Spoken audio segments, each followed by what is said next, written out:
How to fix WhatsApp audio speed on Android phone. Hello guys, in today's video I'm gonna show you how to fix WhatsApp audio speed on Android phone.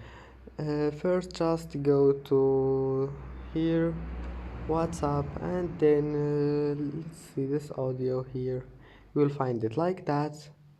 You will find two here. Now all you need to do, just click on it and make it one, and your problem will be fixed. And if that doesn't fix your problem, just go back.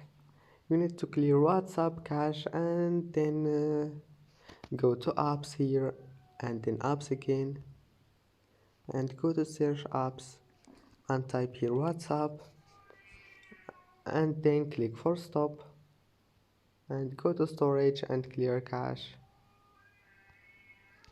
And that's it. Now just try again and your problem must be fixed. And that's it for today's video. Don't forget like and see you in the next video.